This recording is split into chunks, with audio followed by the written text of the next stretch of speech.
Start करने वाले हैं प्रॉपर्टीज ऑफ हाइड्रोजन। तो सबसे पहले हम physical properties of hydrogen discuss करेंगे। तो स्टार्ट करते हैं। हाइड्रोजन एक कलरलेस, ऑर्डरलेस और टेस्टलेस गैस है। फिर इसकी जो सॉल्युबिलिटी है, solubility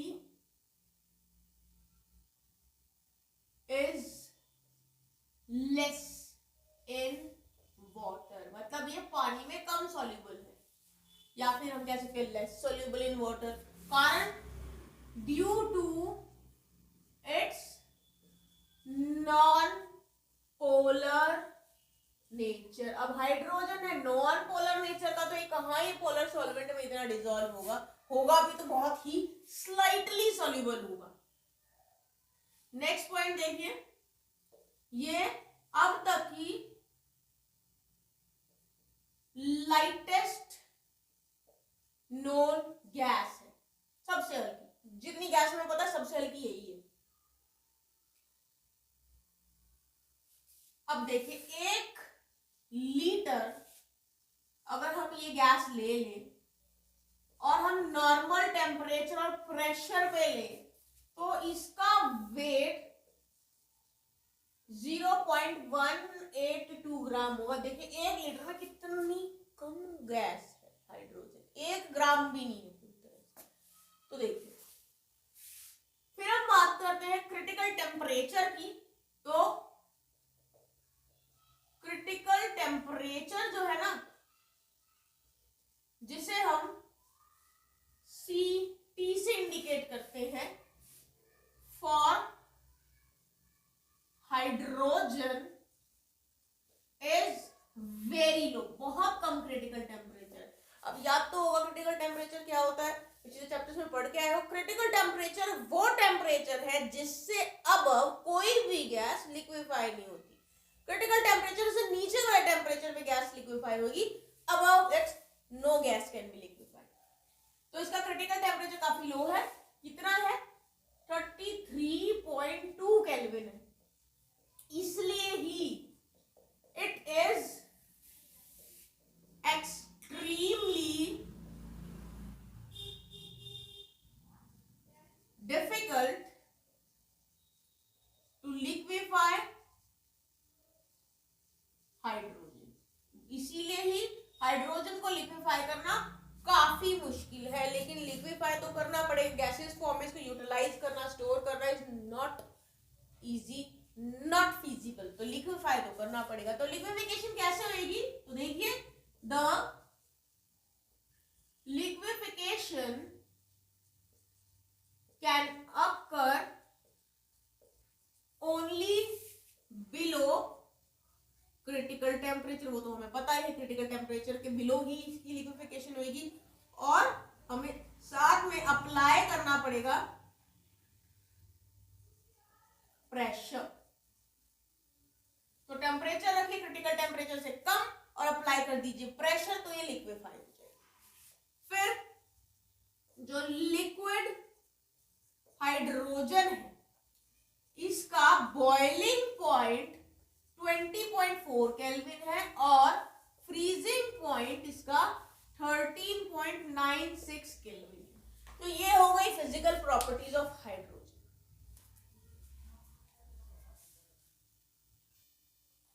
so now we are going to discuss, अब हम डिस्कस करने वाले केमिकल प्रॉपर्टीज हाइड्रोजन की। अब हम आ जाते हैं पहले पॉइंट पे। केमिकल प्रॉपर्टी का पहला पॉइंट जो हम पढ़ेंगे वो है एक्शन विद लिटमस। तो मैं आपको बता दूं, hydrogen is neither acidic nor basic, that is it is neutral. Neutral है ये, therefore it doesn't change the color of either either red और ब्लू लिटमस। तो ये ना तो रेड कलर के लिटमस को ब्लू में बदलता, ना ब्लू कलर के लिटमस को रेड में बदलता, क्योंकि ना तो ये एसिडिक है ना बेसिक है, ये है न्यूट्रल। सेकेंड पॉइंट देखिए, एक्शन विद लिटमस के बाद में आपको बताऊंगी इसके कंबस्टिबल नेचर के बारे में। तो कंबस्टिबल नेचर के बारे में देखिए, hydrogen can itself gate burn, वो कंबशन को सपोर्ट नहीं करता है लेकिन खुद जो है उसकी कंबशन हो जाती है। तो हम कह सकते हैं hydrogen burns in presence of air और oxygen with pale blue flame to form water. Pale blue flame के साथ ये जलता है और साथ में देता है वाटर। रिएक्शन क्या रहेगी वो रिएक्शन देख लीजिए, 2H2 plus O2 will give 2H2O। ये रिएक्शन होगी जब हाइड्रोजन एयर की प्रेजेंस में, ऑक्सीजन की प्रेजेंस में बर्न करेगा, वाटर मिलेगा। थर्ड देखिए, थर्ड पॉइंट पढ़ते हैं केमिकल रिएक्टिविटी में, इसकी लो रिएक्टिविटी के बारे में। अब ये केमिकली कम ही है रिएक्टिव। अब ऐसा क्यों है देखिए, chemically very little reactive, hydrogen is chemically very little reactive because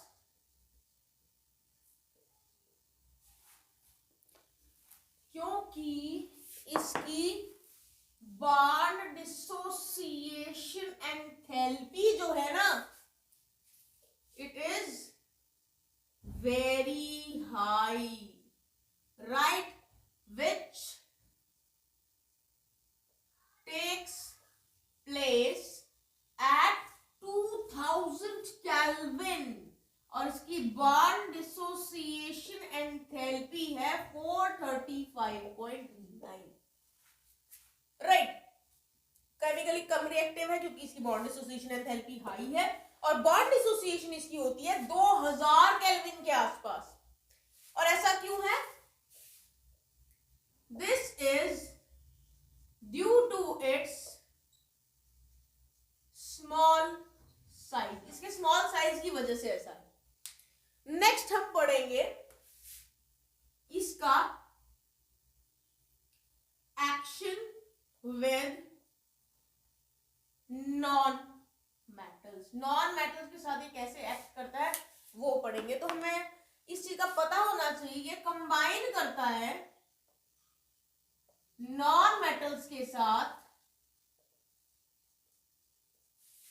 under specific condition. इसका मतलब ये कि हर नॉन मेटल के साथ ये रिएक्ट करेगा जिसके साथ भी, लेकिन स्पेसिफिक कंडीशंस होंगी, तो वो हमें पढ़नी है। सबसे पहले हम पढ़ेंगे पहला एक्शन विद ऑक्सीजन। तो ये ऑक्सीजन के साथ कैसे रिएक्ट करता है वो रिएक्शन में लिख देती हूँ, उसी में सारी इंफॉर्मेशन आपको मिल जाएगी। तो हाइड्रोजन ऑक्सीजन के साथ रिएक्ट करेगा at 970 kelvin temperature and in the presence of electric discharge, और बनाएगा क्या? Water in the form of vapours. And reaction is highly exothermic, reaction highly exothermic है। और इसकी डेल एच की वैल्यू क्या है?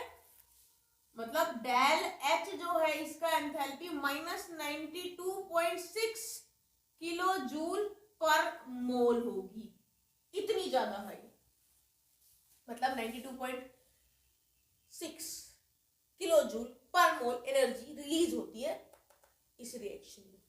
फिर हम करेंगे next action with halogens.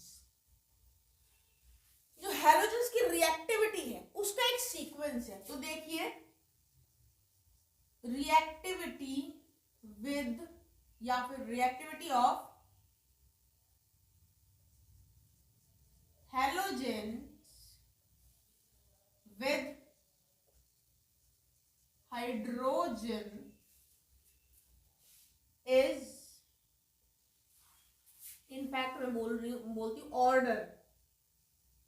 Order of reactivity. देखिए क्या है, F2 सबसे ज्यादा रिएक्टिव, Cl2 से कम, Br2 से कम, I2 सबसे कम। अब जरा हम इनके रिएक्शंस पढ़ते हैं। F2 reacts with H2 in dark to form 2HF. Cl2 reacts with H2 to form 2HCl. Diffused होते हैं ये। फिर Br2 react with H2 at 673 Kelvin temperature and it will form 2HBr. फिर I2 reacts with H2 to form 2HI. Temperature आपका 673 kelvin और platinum catalyst की presence में। तो आपको मैंने स्पेसिफिक कंडीशंस बता दी है किस कंडीशन में कौन सा हैलोजन हाइड्रोजन के साथ रिएक्ट करता है। तो this was about the reactivity of halogens with hydrogen. Next non metal के बारे में पढ़ते हैं, विद नाइट्रोजन। तो देखिए, इसके लिए भी स्पेसिफिक रिएक्शन है मेरे पास और आपको बड़ी जानी पहचानी लगेगी वो रिएक्शन। मैं लिख देती हूँ, आपको जानी पहचानी अपने आप लग जाएगी। N2 reacts with 3H2 in the presence of Fe molybdenum। ये प्रमोटर, ये catalyst.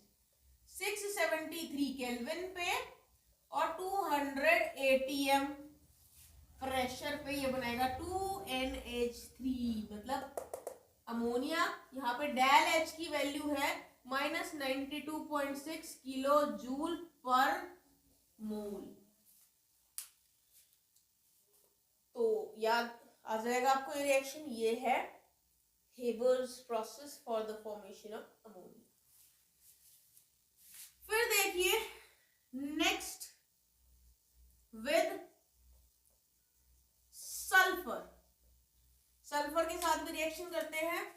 H2 reacts with S at 713 Kelvin and it will form H2S, hydrogen sulphide.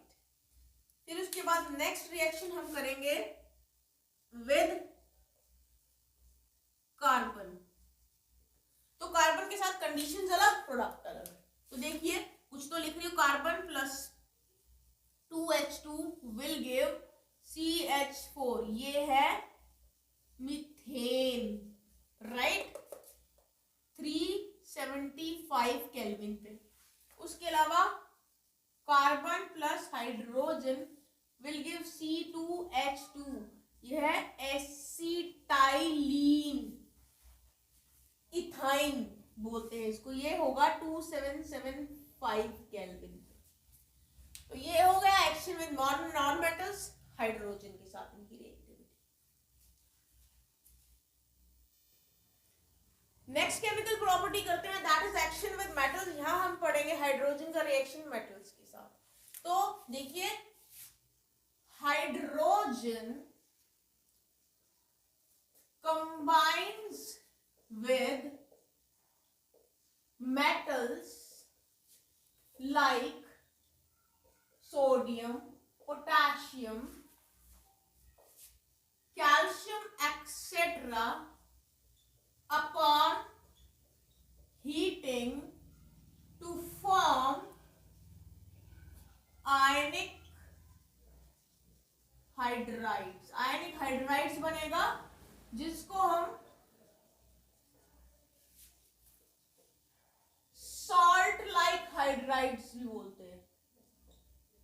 Salt like hydrides, right. Reaction देखते हैं क्या रहेगी। देखिए Na के साथ H जुड़ेगा, बनाएगा 2NaH अपॉन हीटिंग, जैसे कि मैंने आपको बताया ही था। कैल्शियम के साथ हाइड्रोजन जुड़ेगा, अपॉन हीटिंग बनाएगा CaH2, कैल्शियम हाइड्राइड बनाएगा। तो ये हो गया action with metals. Next property करते हैं number 6, that is action with metal oxides and ions. अब हम रिएक्शन करेंगे हाइड्रोजन का मेटल के ऑक्साइड से और आयन से। तो देखिए hydrogen reduces the oxides, hydrogen reduce कर देता है ऑक्साइड्स को। किसके oxides? Metallic oxides of metals. Hydrogen reduces the oxides of certain metals, कुछ मेटल्स की, सभी ये नहीं, certain metals, और वो भी in aqueous solution. Aqueous solution में जो है मेटलिक ऑक्साइड्स, कुछ मेटलिक ऑक्साइड्स को हाइड्रोजन रिड्यूस कर देता है upon heating, right. In fact heating की जरूरत नहीं है, सिंपल सॉल्यूशंस में ये जो है कर देता है ये काम आपका। तो रिएक्शंस करते हैं।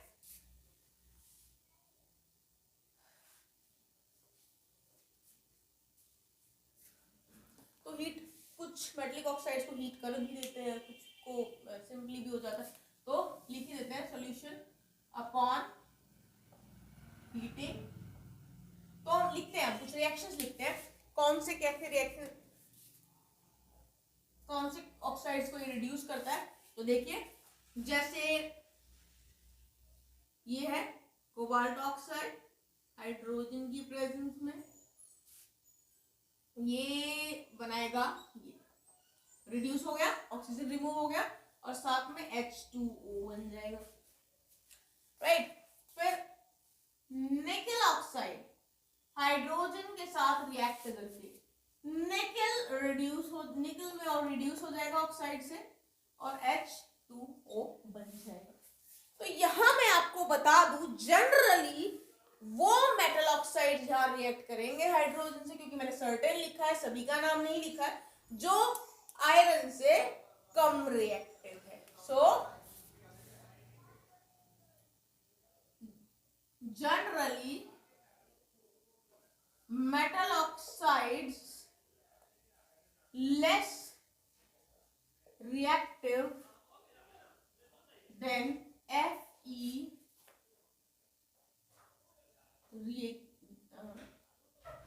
gets reduced by, ठीक है। नेक्स्ट पॉइंट पढ़ते हैं इसी में ही, जो कि मैंने कहा था ये ऑक्साइड्स के अलावा आयंस को भी रिड्यूस कर देता है, तो वो पढ़ते हैं।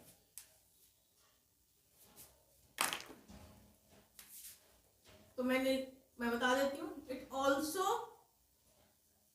Reduces ions of certain metals, कुछ मेटल्स के आयंस को भी रिड्यूस कर देता है ये in their aqueous solutions। क्यों हम बार बार aqueous solution कर रहे हैं? क्योंकि aqueous solution में आयनिक फॉर्म में मिलेंगे तो इजी हो जाएगा थोड़ा सा। तो इसका रिएक्शन देखिए, जैसे हमारे पास पैलेडियम का आयन है, हाइड्रोजन की प्रेजेंस में ये हो जाएगा रिड्यूस और हाइड्रोजन हो जाएगा oxidise. So this was the action with non metals and their ions. Next point पढ़ते हैं, action with carbon monoxide. Monoxide carbon monoxide के साथ ये कैसे रिएक्ट करेगा जरा देखिए।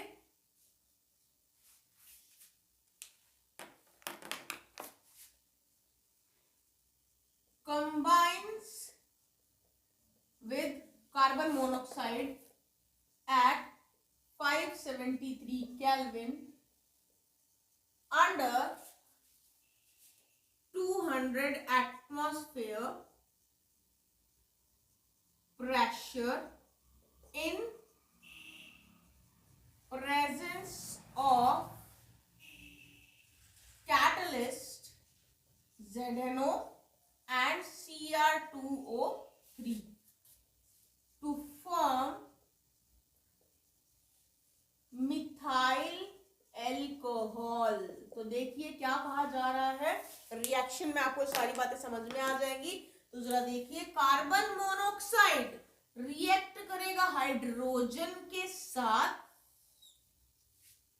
573 केल्विन टेम्परेचर पे और 200 एटीएम प्रेशर पे इन the presence of ZNO Cr2O3 catalyst और बनाएगा मिथाइल एल्कोहल मतलब methanol CH3OH।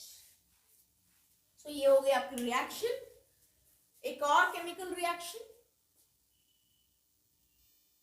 Next chemical property पढ़ेंगे, that is the action of hydrogen with organic compounds. Organic compounds तो आपको पता ही होगा, कार्बन और हाइड्रोजन की कंपाउंड्स को ऑर्गेनिक कंपाउंड्स बोलते हैं। तो सबसे पहले मैं आपको बताऊंगी एक्शन विद, दो तरह के ऑर्गेनिक कंपाउंड्स होते हैं, सैचुरेटेड और अनसैचुरेटेड। तो उसके अकॉर्डिंगली हम दो कैटेगरीज में इसको पढ़ेंगे। तो सबसे पहले देखिए, पहले हम पढ़ेंगे with unsaturated hydrocarbons.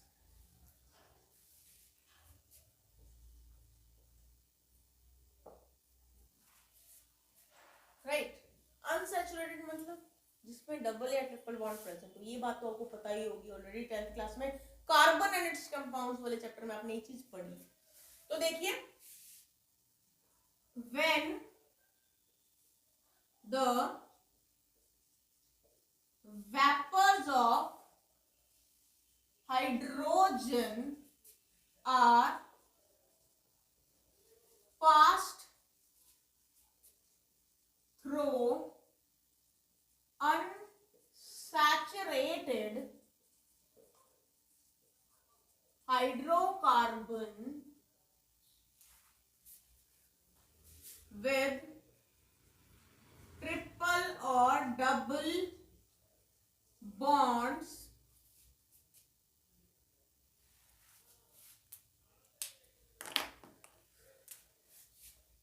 in the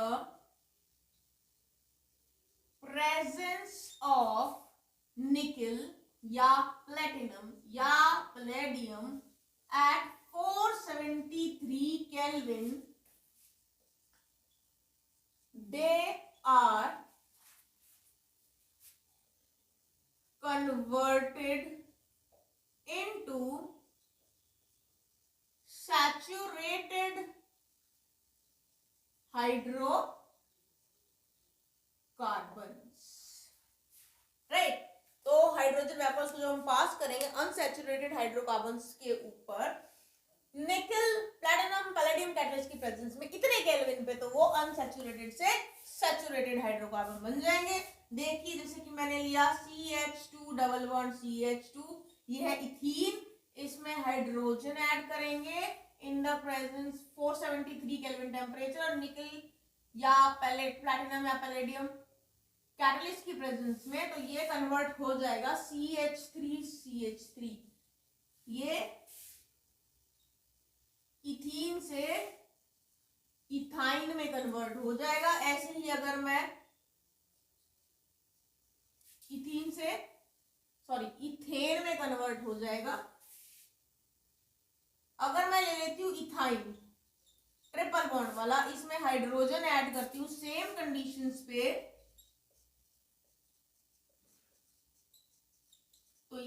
फिर से इथेन में कन्वर्ट हो जाएगा, मतलब अनसैचुरेटेड से सैचुरेटेड हाइड्रोकार्बन्स में ये कन्वर्ट हो जाएगा। नेक्स्ट देखिए b, hydrogenation of vegetable oils. जो आप रिफाइंड ऑयल खाते हो, जिसमें जो वेजिटेबल्स ऑयल होते हैं, जैसे मस्टर्ड ऑयल होता है, जैसे कि सोयाबीन ऑयल होता है, राइस ब्रैन ऑयल होता है, ये सारे के सारे वेजिटेबल ऑयल्स होते हैं। ये हमें ऑब्टेन होते हैं वेजिटेबल से, प्लांट्स से। तो हाइड्रोजनेशन होती है वेजिटेबल ऑयल्स की, और इसमें आपका वेजिटेबल ऑयल कन्वर्ट हो जाता है सॉलिड फैट में। वनस्पति घी जिसको आप बोलते हो, या डालडा घी आप जिसको बोलते हो, वो ये चीज है, वो बनता है वेजिटेबल ऑयल्स की हाइड्रोजनेशन से। तो रिएक्शन क्या होता है, वेजिटेबल ऑयल्स हाइड्रोजन की प्रेजेंस में निकल कैटलिस्ट लेंगे और 473 केल्विन टेम्परेचर लेंगे, वो बनाएंगे सॉलिड फैट, जिसको वनस्पति घी बोला जाता है। तो ये होती है हाइड्रोजनेशन ऑफ वेजिटेबल ऑयल, जो आपने थोड़ा बहुत 10th क्लास में भी पढ़ा होगा। ये हो गई इसकी केमिकल भी प्रॉपर्टीज कर ली हमने, फिजिकल प्रॉपर्टीज तो हमने पहले ही कर ली थी।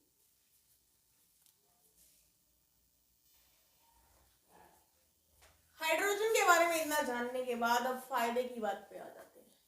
अब हम फायदे की बात करेंगे कि उससे फायदा क्या है हमें हाइड्रोजन से, उसके यूजेस पढ़ने वाले हैं हम। तो लेट्स स्टार्ट। सबसे पहले it is used for the preparation of क्या क्या, अमोनिया बनता है हाइड्रोजन की प्रेजेंस में, हेबर प्रोसेस। वाटर गैस बनती है, ये मैंने वाटर हाइड्रोजन पढ़ाया था, उसी में बताया था वाटर गैस के बारे में। मिथाइल एल्कोहल बनती है, उसके अलावा भी काफी चीजें बनती है। और मिथाइल एल्कोहल मैंने आपको जस्ट अभी केमिकल प्रॉपर्टीज में बताया है, देख लेना। सेकंड यूज देखिए,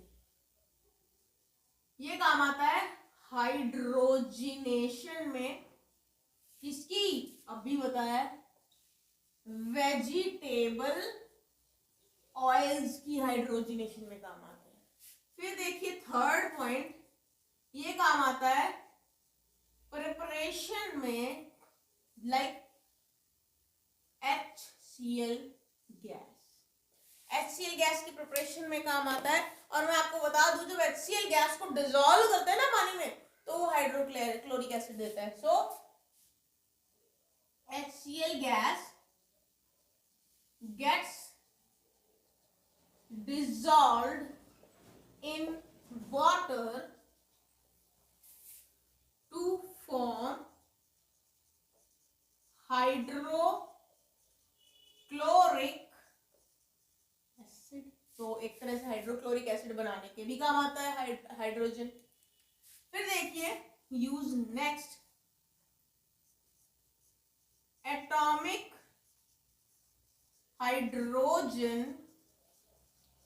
torch are used in welding. Atomic hydrogen जो है उसको स्पार्क के थ्रू डिसोसिएट किया जाता है, और फिर वो एटॉमिक हाइड्रोजन टॉर्च जो है वेल्डिंग करने के काम आती है।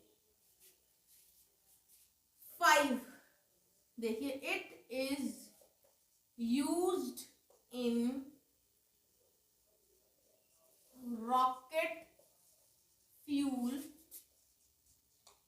along with oxygen. ऑक्सीजन के साथ ये रॉकेट फ्यूल में भी काम आता है। और आपको मैं बता दूं, रॉकेट फ्यूल जो होता है ना, जिसमें हाइड्रोजन और ऑक्सीजन यूज होता है, तो उसमें जो प्रोडक्ट बनता है, एक बाय प्रोडक्ट जो बनता है एनर्जी देने के अलावा, वो बनता है वाटर। एंड दैट वाटर, आप समझ ही सकते हो, वाटर रिलीज हुआ है तो वो पॉल्यूशन भी नहीं कॉज करता। तो इतना इफिशिएंट, इतना बढ़िया रॉकेट फ्यूल होता है हाइड्रोजन और ऑक्सीजन जिसमें यूटिलाइज होता है। सो ये हो गई आपके ऑक्सीजन के यूजेस, प्रॉपर्टी प्रॉपर्टीज भी पढ़ ली है, प्रिपरेशन भी पढ़ ली है, everything is completed in hydrogen.